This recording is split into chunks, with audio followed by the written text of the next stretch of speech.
You're listening to the 14th source for all geeky and nerdy news and discussion, which means that you're listening to a podcast. For all intents and purposes. I am D. Bethel.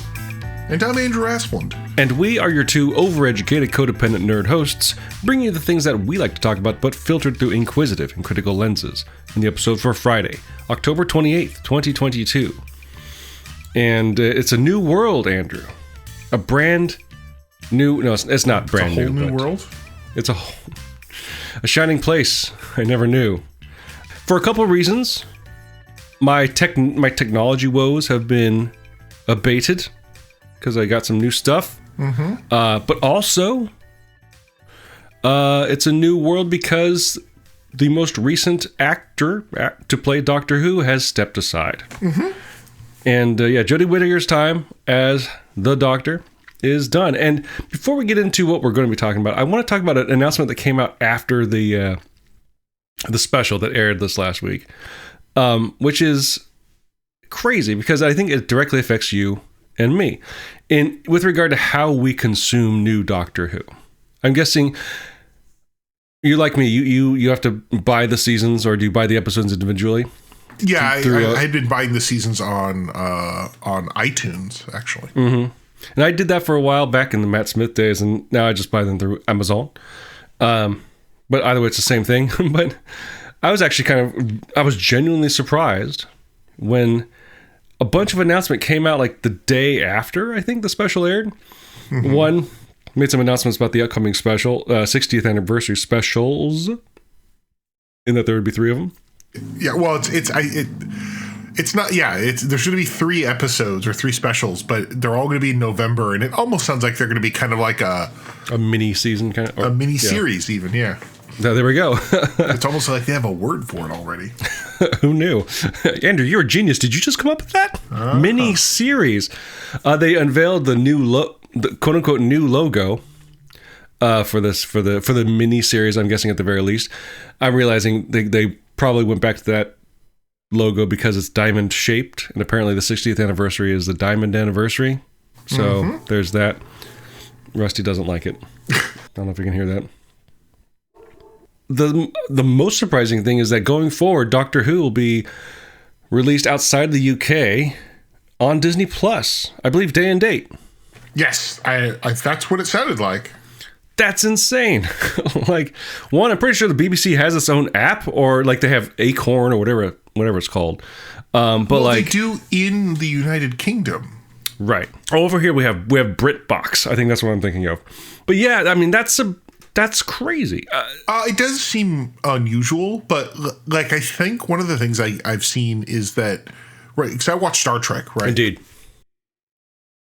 And Star Trek, in the United States was on CBS All Access and later now known as Paramount Plus. But, outside of the United States, especially before Paramount really started getting its service in other countries, it was available on other services, right? Like, here it's on blah-de-blah, it's on Amazon Prime, or it's on Netflix. Like, I remember when Star Trek Discovery first started, it was on Netflix outside of the United States. So this idea that a company would kind of say, we're just going to license it to someone who's already got a big footprint, right? And Disney has a pretty big footprint, right?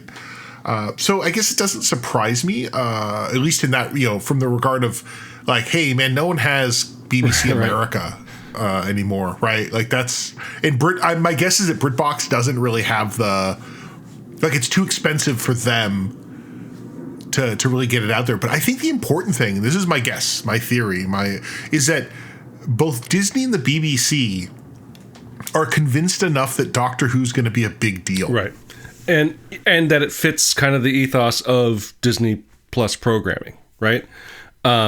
Where I think I can see that relationship. It makes sense. Like I could see in another universe, Doctor Who being a family-friendly television show, being something that Disney would get behind. But I guess that's the thing that surprises me most. I would expect an exclusivity announcement like this with Netflix, with Amazon or whatever, right? Just places that are normally hubs for entertainment in addition to creating original content. But Disney Plus is it's that insulated proprietary network, right? That's like it's made by Disney for Disney. I don't know if they have. Do they have any other licensed material on Disney Plus right now? I think they do. I mean, here's the thing. Like what? They're all proprietary, right? Like it's all, Amazon is for Amazon first. Netflix is for Netflix now, first. I guess. And but, as Netflix loses the license to things, it's becoming the Netflix That's channel. true. Yeah, right. Yeah.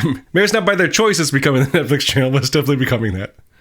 Well, and I mean, I think it's one of those things, like if you want to go for from the BBC's perspective, if you want the biggest audience. Yeah, I mean, that's true. You go to Disney, right? And Disney's probably saying, like, we want to, expand our content. I don't know what else they have. I feel like there's some other things that are not exclusively, well, actually, I'm sorry. The things I'm thinking of are not exclusively Disney, but they are actually Fox. But and I know that it's all owned by Disney, but like it did feel weird when they started putting stuff that had Fox logos. Right? Is that what's happening behind the scenes? Has Disney gotten so big? Andrew, have we just cracked the case? Is Disney buying the BBC? Nailed it. Exclusive. No. So I just really think this is one of those situations. I don't think that the Disney's buying the BBC. I think this is just two people realizing that they can they can draw crowds. But I think the real thing is that it feels to me that both Disney and the Beeb think that Doctor Who's going to be a big deal. And it may be that Doctor Who has been a big deal, but like I've seen other people talking. There's other reasons why people are saying like, oh, like they're building the hype machine, It's momentous in the sense that it's these two large organizations, one being Disney, the other being basically the British government, shaking hands on this. It sounds weird when you say it that way. The British government, like it's cool for Doctor Who to be looking forward, which is appropriate, being a time travel show ostensibly, to have like a digital home, at least outside the UK, and. Because I know, like the BBC like iPlayer or whatever it's called is basically pretty ubiquitous in the UK. We don't have that over here, obviously. So it's cool. It's cool. I'm actually very happy about it, and now still happy to have Disney Plus. But that's the future. Let's talk about the now, which is actually the past. Jodie Whittaker has regenerated, which we'll talk about that probably a bit. Yeah. But we're going to talk about the Doctor Who story, right? The regeneration special called the Power of the Doctor. I mean, it's not a regeneration special. It's just her final. Well, no, episode. I mean, it wasn't part of a season. It was 90 minutes long. That's not an episode. I know. It's just when you say it's like it only exists to have a regeneration at the end. I think it does. That's why they had it. Right. I mean, it's not like the regeneration. At the start of the Mark of the Ronnie. No, Time in the Ronnie. Sorry, Time in the Ronnie. Right. But yeah, it's also the culmination. I think what also makes it a special is that it's the final work of Chris Chibnall and his time on the show. And it's been an era that's been marked by a lot of criticism, both genuine and not for a lot of butthurt fans. Butthurt fans. Also, proud boys, incels, pieces of shit, generally speaking. But this episode is kind of, because of just it being the last one, it's kind of a capstone on this whole run. And so it has a bit more weight, even if it's just sort of, culturally being put on it than anything else. But let's just jump into kind of immediate thoughts. We don't have to go into details. Like, coming out of this, I know both of you and I have been divided on this run. We've had our ups, we have had our downs. I think I've been maybe a bit more up on it than you have at some points. I actually think that we're up and down on opposite things. Probably. Which is probably. But what did you think generally of this special? Okay, so we're here talking about an episode of Doctor Who, and what did I think? I really enjoyed it. It has the virtue of being one of these like special event episodes. Like, no matter what the reason, right? Every now and then now they do these kind of special episodes, a very special episode. And why do I say that? Yes, obviously it's Jodie Whittaker's last crack at the show, or at least that we know of, right? There may be some weirdness planned. That'd be awesome. But more importantly, it's her last episode. It's Chris Chibnall's last episode, but for reasons that are probably very Chibnallian, right? Like, this is because it's his last. He wants to go out with a bit of a pop. There's also, he tried to really tie it back in a lot of ways, not only to things that he had done and characters he had written about or whatever, but then also, because he's been a fan of the show since time immemorial, to tie it back to some things that he wanted to do or characters he wanted to reference. And I think that's really what I think we see, that we get an episode that feels like it's less tied to some of the curiosities of Chibnall's Doctor Who run and more just tied to Doctor Who stuff in general. Kind of like a celebration, right? Yeah. Well, what I mean is that it's you could have stuck this into a lot of different eras of Doctor Who. Oh, sure. Okay, yeah. And most of it just kind of fits. Yeah. Granted, it's particular to this master, right? His villain. But other than that, I mean, a lot of it really was, there were things that were referencing previous episodes, right? For example, generating Cybermen. We should say this, even though it's friggin' obvious. Spoilers for the Power of the Doctor from here forward. So you've been warned. And I guess what I'm trying to say is it doesn't feel like it was an episode that kind of, it's not timeless, but in a lot of the way it wasn't so. How do I put this? So I'm trying to really artfully dance around. Muffetian? Well, I was thinking of specifically Matt Smith's last episode, the Christmas of the Doctor or the whatever. That was the night of, right? Was it? No, the Time of the Doctor. Time of the Doctor. Yeah, no, it was Time of the Doctor. Time of the Doctor. Yes, you're right. Which that was one that, because Moffat had spent a lot of time exploding all these long threads that he never intended to resolve. Right. Time of the Doctor felt like, had you not seen any Matt Smith episode, you'd sit and for most of it you'd be saying, what the fuck are they talking about? It had a lot of like masturbatory, remember this thing I kept saying that I never wanted to resolve? Ooh, look, it's a resolution that I wrote on the can.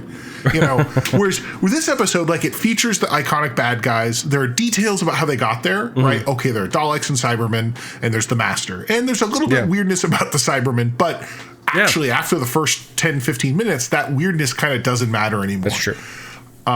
And we just get a story about the Doctor and then some classic friends, right? Friends from the 80s. I have a word for this that I coined for this episode. There's two angles on it. We can call it a Companionganza or a Companioganza. Well, and this is the thing that get me back to that, because actually there's something I realized as I was thinking back on the episode. But I think so we have this episode that kind of is.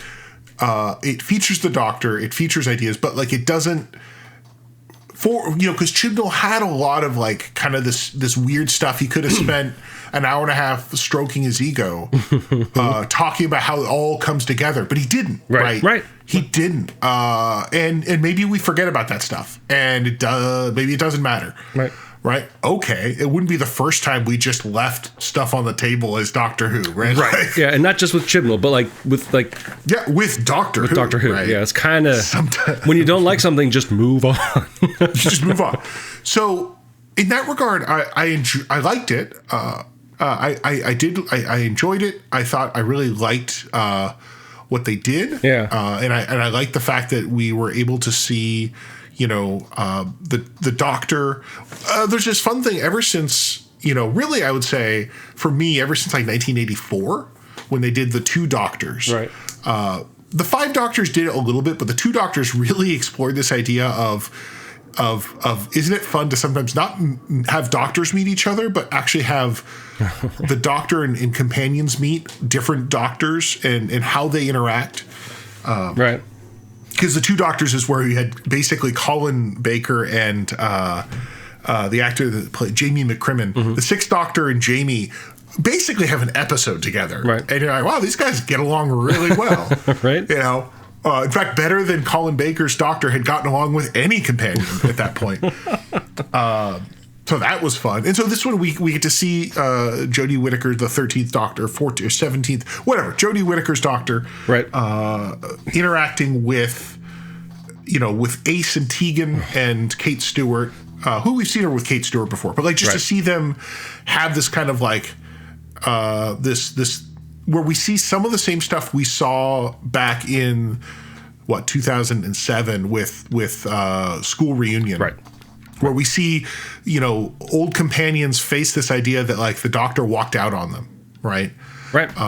In some regard, but also seeing the fact that these people, in the same way with School Reunion, kind of like take what they did with the Doctor and go with it. Like they become more than just who they were, an airline stewardess or a kid that likes to make bombs, and they're doing big things. Really, right? She's a truant. Yeah, that's the interesting thing that I think elevates this more beyond what it could have been, and maybe what some people were hoping it would be, which is that being a special, I'll say it the way that makes you happy, a special that happens to have a regeneration, that and a special that closed out an era of the show. I mean, to me, it's more like a series finale. Sure. Just to call it a regeneration special, like that's the last 2 minutes, yes. But yeah. Well, I mean, going back to the time of the Doctor, like that's the only part that's interesting.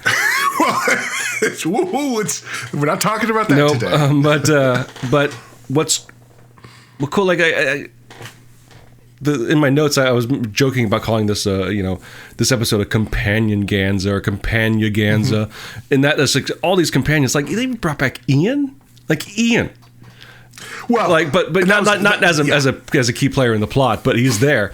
But like, there's a huge nostalgia, especially if you're an old fan of the show. That's like it's hitting all the heartstrings. It's playing chords, bro. And right. That's, by the way, Ian. They say it's the new record for longest time between an actor playing a character it's like 50 years. Yeah. Right, because he played this part in 1965, right, I think, last time. Yeah. And he comes back to play it again in 2022. Right. Yeah, I guess maybe before that was Tom Baker? I guess he didn't come back as the Doctor. No, the previous that was someone in Coronation Street. Oh, sure. It was like 30 years. But it's still, like, this is a big deal. Yeah. But the thing is, like, they could have played it fast and loose and fun and fancy free. But they actually had stakes with these relationships. Like, it wasn't like the Doctor, because the scene where the Doctor meets Ace and Tegan again, it could have been just like, oh, hugs, and like, oh, remember you used to be on the show, basically kind of stuff. But no, they're like, fuck you, Doctor, by the way. Well, one, why are you so young? Fuck you, by the way. And then, like, I'm kind of pissed at you. You either, well, for Ace, it's like, we did not end on good terms. This is not the most exciting reunion in the world. And Tegan was dealing with her own issues as well. Yeah, and we get to see, and they were different, right? Like it's a different reaction than what we saw with, but like there's similarities between the two of them, and also with Sarah Jane, who's another good one to reference. But also, like, and we see like Tegan was, I think, much more upset. Yeah. And then with then we get to Ace, where like there's some, it's different. I think she's more accepting of it, but she also acknowledges that things didn't end the way that they were supposed to, and that one's funny because they got canceled. Right. Whereas Tegan actually left. Yeah. Kind of wanting to leave, but it's like it's the same thing that Joe Grant said when they met. Is like, you never came and checked in on me, which also she shows up in the very end too.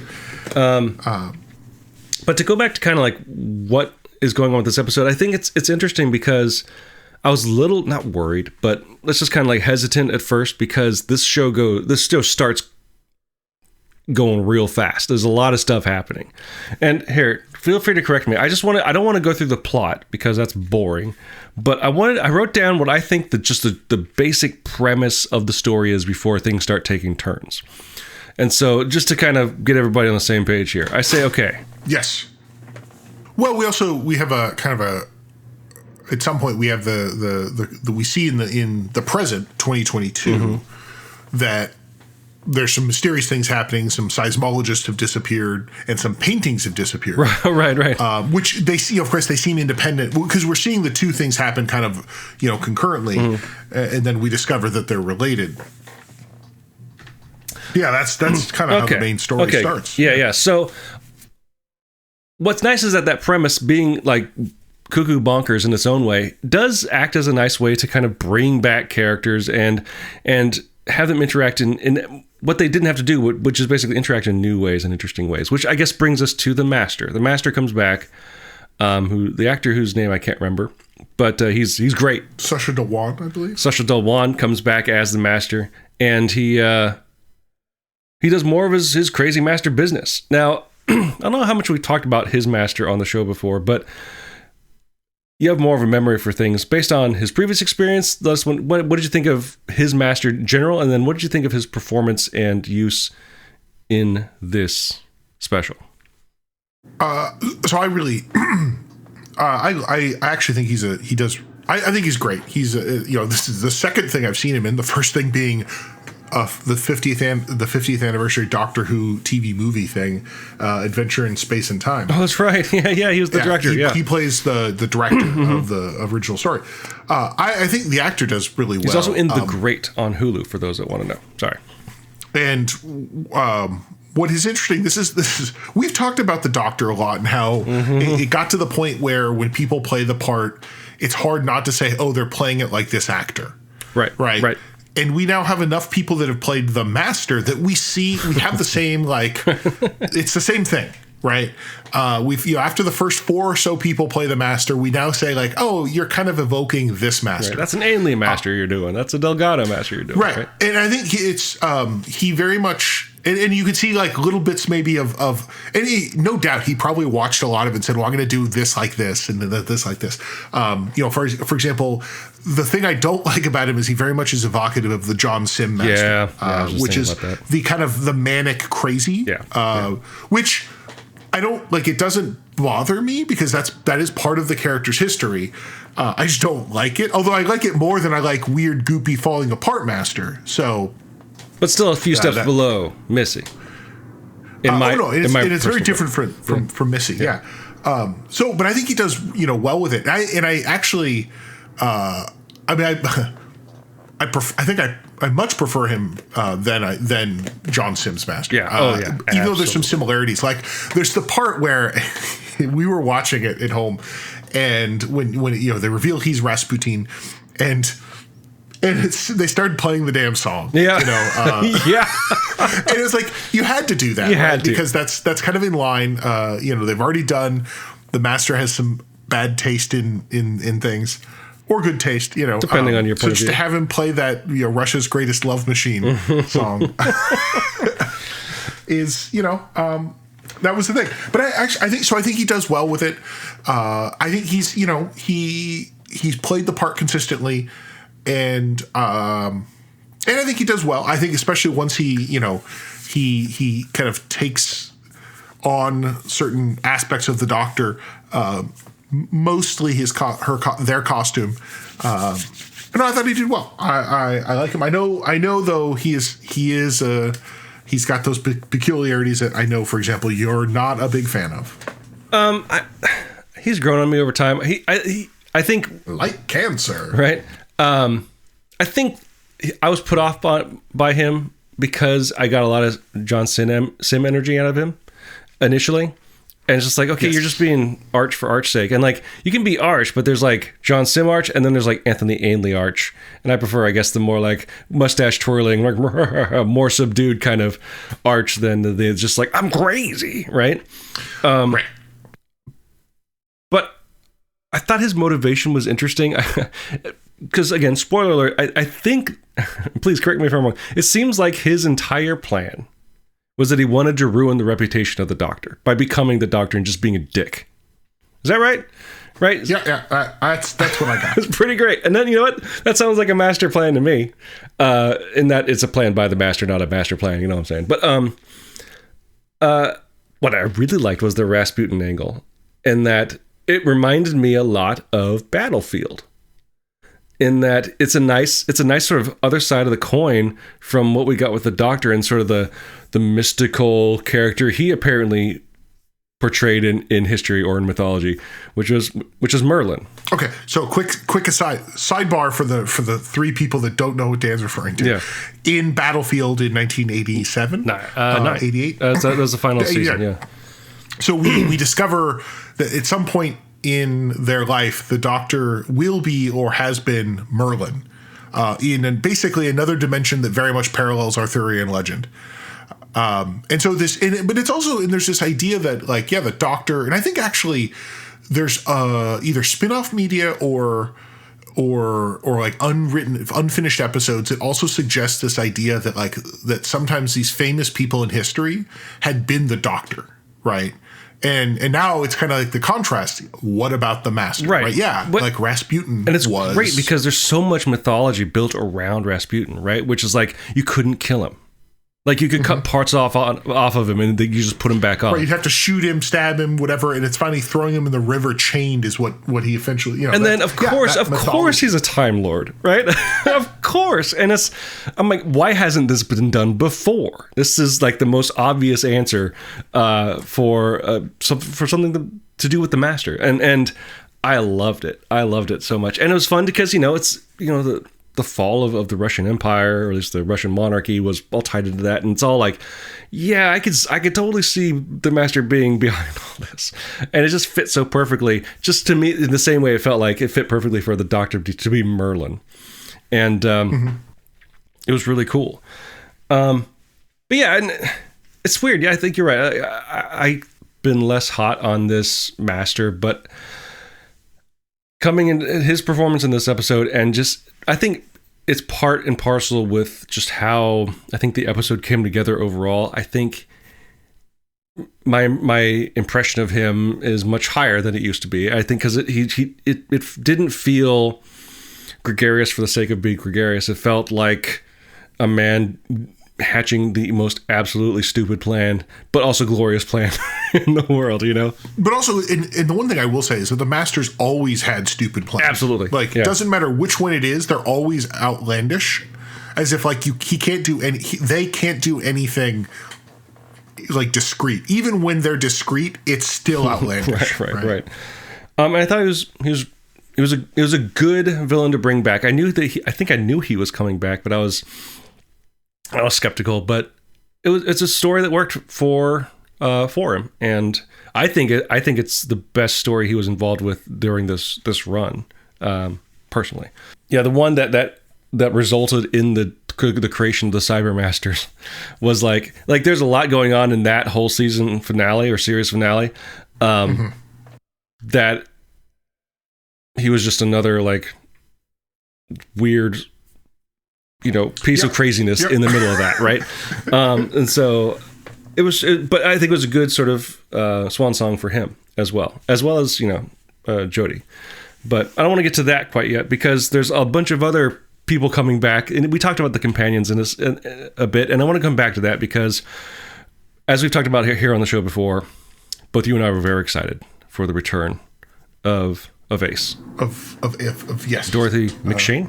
Dorothy McShane, although McShane, I don't know if McShane has ever been. Oh, actually, they said it in this one. Yes, you're right. You're right. The Master said Dorothy. That's the first time I think it was ever. Dorothy was given because actually she says that in her first episode because she's embarrassed about her real name, or she was. I'm assuming now she's totally okay with it. But it's not like she's been absent from the franchise. She's been very involved in the Big Finish audio stuff. What did you think of how they used her and sort of her role in the plot of this? Not the plot, but I think the premise of her character's return to the world, like how they used her, what she was doing. So, and this is the thing I wanted to get back to. You called it a Companioganza. Yep, nailed it. So here's the thing, right? The Doctor is absent from this episode for 20, 30 minutes? And I think that's part of it is because the one thing that Chibnall's era has always been about the Doctor and their family. Yes. Which their family being their friends, their companions. Really good point. And so this episode was literally the Doctor is in jeopardy and unable to save themselves. And it's the fam that comes and saves them. And this time it's the extended fam, right? It's Tegan, it's Kate Stewart, it's Ace. And then of course later there's Graham. Sure, because I mean, why not? I just love the fact that I'm in a volcano now. I mean, the funny thing is the one fam that apparently just got was Dan. Yeah. For someone who was actually in the opening credits scroll, oh man, he literally walks off. It's like, I'm done now, and then you think he's going to come back. I was okay with that exit. My God. So I think what was interesting to this one, and I think what I will always I don't want to say the word cherish because that sounds too weird. What I like about Chibnall's run is that it's always been about not just the Doctor and a person. Like, actually, one of my frustrations with both Moffat and Davies in their own way was that it was always like this. Davies got that weird, like, romance thing, and then Moffat made it creepy. I mean, like, really creepy. Like, Moffat leaned into child brides in a way none of us wanted him to. You know, I think the comparable of in the last 10 or 20 years was Stolen Earth. Right. Yeah. Where that was Davies doing his family episode. Where he brings them all together, and I like the idea that the Doctor is unable to, they're faced with a challenge, and it's kind of like, but they've prepared. They know they have family that can help them, and so we get to see that, and so we see them all on their own journey, saving the day. Yeah. Oh man, and having their own moments. Where they, well, at least for Tegan and Ace, where they have like a moment with the holographic memory of the Doctor. Yeah. Where we get to see both of them kind of have a moment with their Doctor, which is where we mentioned the fact that they did bring back multiple actors. In fact, we have Colin Baker, Sylvester McCoy, Peter Davison, and Paul McGann, and then the fellow that played. And they all came back, but Peter Davison and Sylvester McCoy have a scene with their respective former companion, which I think I know we both were having thoughts about feelings about that, because it was, even though these actors have been working together in spin-off media and all sorts of stuff for years, something to have them here in like almost like a like a farewell kind of thing, right? Like even though again the actors will continue to work with each other, just to have the character have like a moment of closure with their Doctor, on an episode of Doctor Who, like that's the thing that kind of was killing me, and especially because although I think opinion has changed over the years, but like I think for a long time, and for some Fairweather fans, if you will, don't look kindly on the Seventh Doctor's run, right? It's like, well, it was dumb. That's why it got canceled, right? It was bad. And to see them not only bring them back, but like bring them back with purpose, with gravitas, and with a narrative weight that for fans like you and I feel like they so justly deserved. And to have that conclusion kind of happen on an actual new episode of Doctor Who was more powerful than I was expecting it to be. I'm not gonna lie, I got like, oh boy, right? I had to like take a pause just to see them on screen again in their costumes, interacting as the Doctor and Ace, and not in a jokey way, not in a wink wink nudge nudge kind of way, but as an amazing coda for those characters that literally didn't get a coda, right? Especially Ace. That's true, right? Was something I didn't realize. I knew I wanted it, but I didn't realize how much, like, emotionally as a fan of the show, I needed that. And it was a beautiful moment. It was absolutely wonderful. Absolutely wonderful. And the other thing that you brought up that actually almost kind of got me emotional as you were talking about, but like the idea that, Chibnall has been about the family of the TARDIS, right?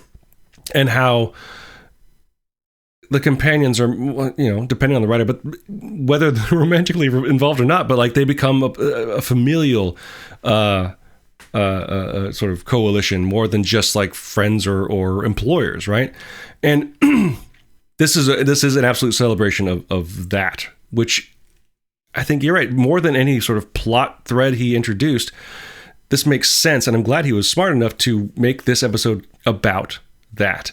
But it reminded me of Curse of the Fenric, Not to come back to the Seventh Doctor. If we just keep bringing it back to the two episodes we talk about every time. The Fenric. There was a scene where the Fenric could only be, the curse could only be abated by having faith, right? And there was a scene when the Doctor's trapped with this priest in a church, and like it's bad stuff is happening, and the priest that he's with has lost the faith. And so he's not helping anybody. And what does the Doctor have faith in? And even though the sound mixing is absolutely horrible, because that's a legitimate criticism of the Seventh Doctor's run. If you read the script or if you turn on the subtitles, he lists a bunch of names and they're all companions.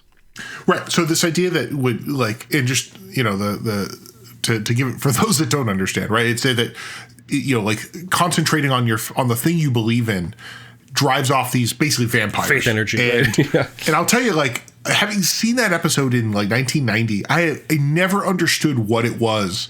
He just starts mumbling something, and you see the vampires are driven away. And you're like, well, what is it? And it wasn't until they released on DVD and I could turn on the subtitles, and I saw that, he's just listing the name of his companions, including Tegan, actually. Yep. I think Barbara, I forget. But this idea that, the Doctor that's the thing that they believe in more than anything. Which makes the Seventh Doctor a perfect Doctor to bring back for this episode. Also, he's still alive, which is nice. But with that in mind, also, you pointed out a really interesting thing when we were chatting with each other, and I don't want to go on too long about it, but like, you made an argument that this episode really put Tom Baker's appearance in The Day of the Doctor, the 50th anniversary special, into an interesting focus. And so what do you mean by that? Okay, so we're as we get to the end of Power of the Doctor. So if for those that watch the 50th anniversary special Day of the Doctor, we see at the very end this character, the caretaker. As we see the 11th Matt Smith's Doctor. There's a point where we're gonna have to stop referring to them by numbers, right? I think we're already there. Yeah. Matt Smith's Doctor basically says, hey, caretaking, that's something I could do. I could become a caretaker. Well, and then hold on, it's the end of the name of the Day of the Doctor, and the doctors that were working together. So Matt Smith, David Tennant, and John Hurt, right? John Hurt, yeah. Basically materialize in an art gallery, right? Right. And they all kind of say goodbyes, and they all kind of leave. And Matt Smith's left because he's the current Doctor. Matt Smith's Doctor saying, and I could be a caretaker. Right. So the caretaker of the art gallery is there, or the museum, and it happens to be played by Tom Baker, the fourth. And Doctor, although he never says I'm the Doctor, but they have this conversation where they're alluding to the fact that maybe it is the Doctor. In fact, he does say, you may go back to some favorite faces, but just the favorite ones, or whatever. Right. And so it's that thing where the suggestion is that in fact is the Doctor in a much later time in their life, deciding to go back to the Tom Baker face. And we say that because, of course, now as you started this out with, this is a regeneration episode. So at the very end of the episode, we see Jodie Whittaker's Doctor. For the love of God, she parks the TARDIS and she gets out. Something we haven't thought of doing since, I don't know. It took a woman doctor to finally be responsible. I thought it wasn't until Paul McGann regenerated. But the only reason why is because he'd been trapped by the Sisterhood of Karn, right? How many really, honestly, since then, it's just been Doctor after Doctor driving the TARDIS into the sky and then deciding to regenerate. So anyway, Jodie Whittaker's Doctor gets out of the TARDIS, starts to regenerates. We see the big flashy lights. We get the very similar, a little bit more electric than it normally is, but that's fine. That's been a theme throughout the episode too, right? If you go back to the original series, shit, man, regeneration used to look like whatever we could afford that day. Right. And so we see Jodie turn down the contrast on the camera, right? Right. And all of a sudden, blammo, we see, first of all, her clothing also regenerating, and she becomes David Tennant. And so now we know why David Tennant is in the 60th anniversary special, because David Tennant plays the 14th Doctor. Which, again, now we see that line by Tom Baker, you may go back to some favorites. Yes, you may. And you know what? I know a lot of fans are excited because they just love David Tennant. Oh, first of all, it's older David Tennant. So, like, it is a regeneration. It's not like, sure. I like that. But I do, now that, like, the regeneration rules don't matter anymore, and good for that. Like, I don't care. Yeah, sure. Turn into other guys. That's fine. Like, that's great. I mean, you know? Yeah. You want to spend a year as the Doctor again, David Tennant, go ahead for it. If nothing else, it lets your wife make a really coy joke on Instagram, right? That she's the daughter of the 5th, she dated the 10th, and she married the 14th, or wife of the 14th, right?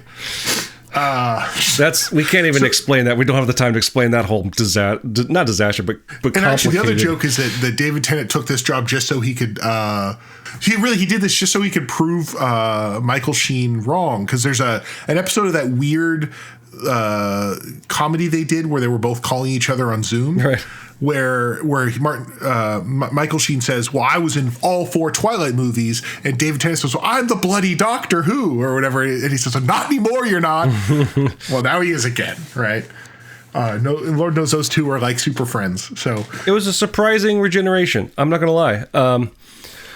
And I think, I don't want to shoehorn it into this, but I think there is another episode in the future to have a retrospective on both Jodie as the Doctor and on Chibnall's run. But I think we've actually covered Chibnall pretty well. Talked about his strengths. To the point where no one listens to our Doctor Who episodes anymore. That's okay. It's for us. It was a surprising regeneration because, one, I was expecting to see Ncuti Gatwa, at least in some form, and maybe, like, I figured maybe the David Tennant special was going to be like a weird flashback, one of those in between, like what Big Finish does, right? Like, oh, between this episode and this episode, they did this fun thing. Or it sets up an excitement for what's coming forward. And even though I'm pretty sure that final bit where Tennant actually shows up, it wasn't actually written by Chibnall, because that's been the tradition, right? That's probably written by RTD. Right. I like how it continues to, as you said, kind of, if Chibnall's run did anything, it kind of did something that I love seeing, which is like, you know what, continuity's stupid because it's all made up anyway, right? And not saying, it's not saying, thumb your nose at continuity, but like, let's have fun, let's do crazy stuff and actually be unpredictable and be able to hype the show in new and exciting ways instead of just following or having to work underneath the ceiling created by the formulas of 60 years of a television show, right? Yeah. No, I wholeheartedly agree. And I think what I also kind of like about it is that it's a very different way. One of the things that Doctor Who has explored a bit in the past 10 years is notions of identity of the character of the Doctor. Right. Who are they? And honestly, like, this has been something they've done. RTD had a conversation about it in his final episode, the End of Time, where the Doctor even says, "Yeah, I'll still be alive, but it won't be me." And then we see Peter Capaldi's Doctor spend a lot of time talking about who am I, and in fact, his first episode, other than being kind of bizarre and maybe not very good, does feature an extended dialogue about the ship of Theseus, essentially. Right. This idea that is the Doctor even still the same person anymore? And now we have, and I say this because I've seen the 10-second teaser they've done where the only David Tennant's line is, "I don't know who I am anymore." Except that he is someone he's been before, but that makes it weird, right? Which is interesting because it does echo, I can't remember which episode it was. I think it was Capaldi and Clara, where he realizes why he has someone else's face, right? Because that was the whole deal. Peter Capaldi played a previous role during David Tennant's run. Yes. And basically, the idea was that he chose a face of a person he saved to remind him that, hey, the Doctor's here to save people, right? But it's a different situation here because he's literally taking the face of someone he was before. And it presents a lot of interesting possibility. And I'm excited. Always. I love it. I love Doctor Who. So and I will say that the 10-second trailer, which again I love it because it's 10 seconds. There's nothing going on in that trailer, but yet they show us David Tennant, with this question of I don't know who I am. We see Ncuti Gatwa also like kind of confronting the fact of who they are, and we see the villain of at least one episode, if not all three. Why am I blanking? I should say this. I haven't seen this teaser, so I'm excited to hear what comes out of your mouth next. No, it's what is Doogie Howser's name? Neil Patrick Harris. Yes. We see him looking the creep. Looking like he's straight out of Bioshock Infinite. Him like looking like some sort of creepy robot that's what in I a was talking tuxedo about. thing. And honestly, like, I'm excited to see it. I don't know what it's about, but like having, you know, this is an interesting thing we haven't seen. We have a bunch of people who actually, you know, we have an actor and a writer and a director, I think, or a producer anyway, who they know the character reasonably well, but they've also had a lot of time to ruminate. There's been a lot that's happened since they did it. I think it's going to be fun, and you know, and I like the idea that they're kind of breaking like even the traditional series / season sort of structure. They're even breaking those expectations, right? Like no, well, let's just do some specials, and like there's no kind of. It doesn't, because I feel like when you have a long running show and actors commit to it, like eventually the conversation goes to like, well, how long are they signed on for? You know, and it's all just kind of like, you know, the math of it all and the sort of, you know, the legalese of it all. And like, that's no fun. And it's just, I like kind of not knowing anything that's going to happen next, aside from one fact. Ncuti Gat was going to eventually step out of the TARDIS and be the Doctor for however long he wants to be it, right? Yes. So, and it sounds like David Tennant's going to do exactly 2 to 3 episodes. I mean, who knows, right? He's only here for this thing, but he's committed. You know, he's excited for it. And Catherine Tate's coming back. And here's the one thing I got to say now that we have more context of what David Tennant's doing, I swear to God, if they don't fix Donna Noble by the end of this episode, right? Because again, this is now about family. This is about identity. And that's the character that, like, of the raw deals in Doctor Who, Donna Noble's like in the top 3. In terms of like, hey, you had all your memory of the Doctor erased and you cannot remember or you will die. Right. I think Russell's RTD tried to fix Martha and never really got there. Dude, you got one last chance to fix Donna. So, you know, I think it's an interesting time. We'll see. You know, I'm really curious if this attracts. Old fans are probably all because it's David Tennant. I wonder if new people will start watching the show because of where we're going with it. Yeah, I don't know. It'll be interesting. I mean, that's the nice thing about the regeneration as well. Like it is technically always a good starting point because it's something new. I enjoyed it. It was fun, and to see these favorites. The one thing I will say is I was watching Sylvester McCoy and Sophie Aldred have their scene and Janet Fielding and Peter Davison have their scene. And I realized, you got Colin Baker. I was like, you could have gotten Nicola Bryant. And I remembered like, no.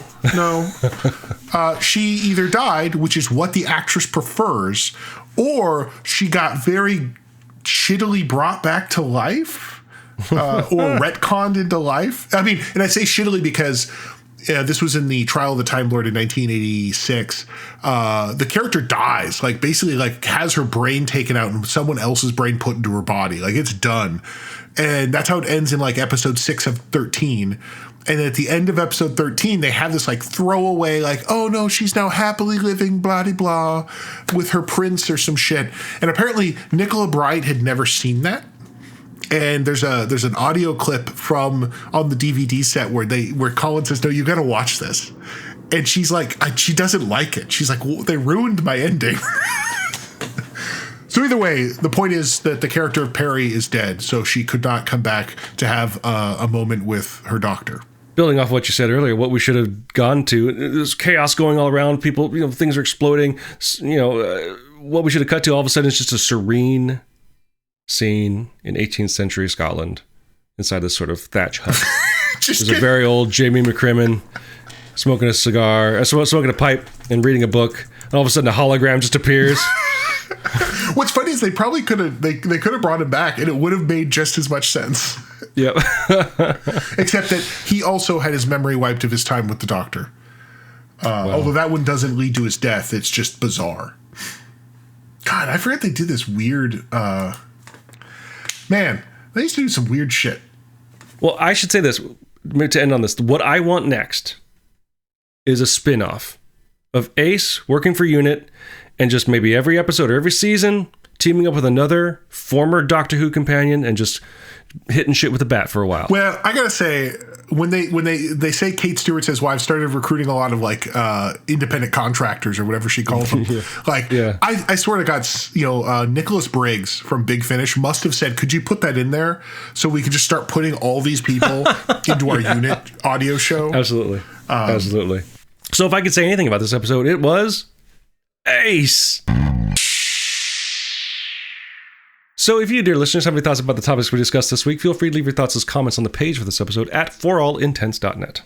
You can also post your comments or engage in conversations with other listeners on our Facebook page.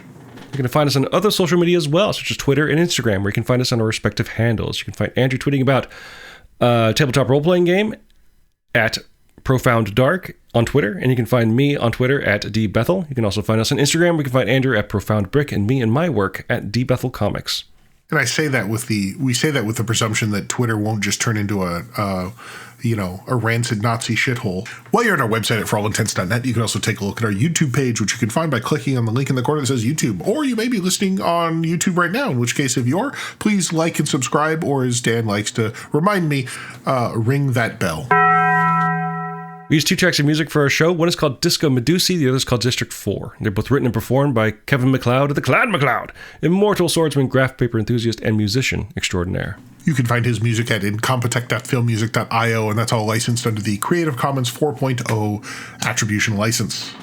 If you like the show and like to help us out, the best way to do so would be to subscribe to the show using whichever podcasting service you happen to use. What would help us out even more, though, would be to go to their storefront and leaving some sort of review, whether text review or using the proprietary metric will help spread the word to new potential listeners through the magic of algorithms.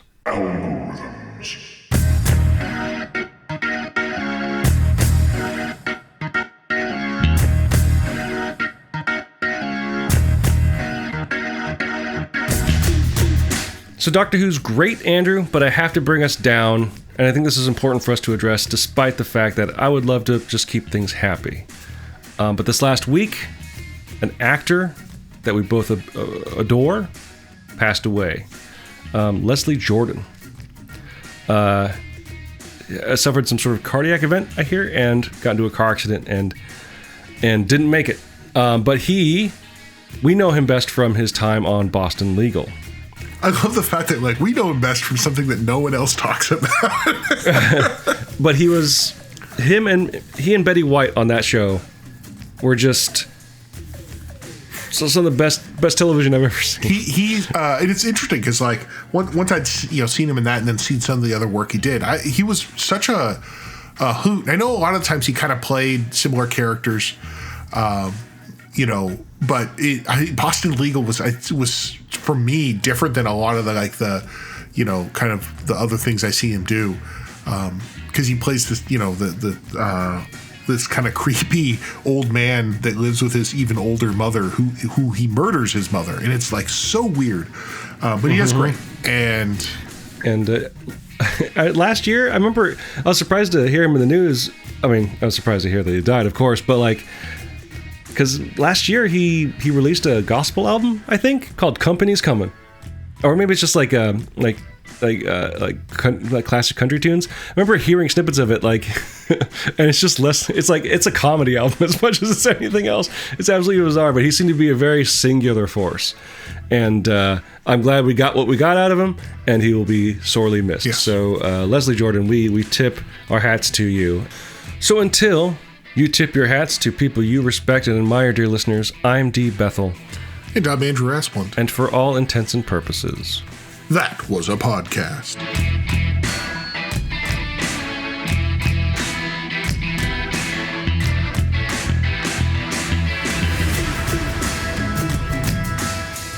Oh shit, I didn't get to address the most important thing I wrote down.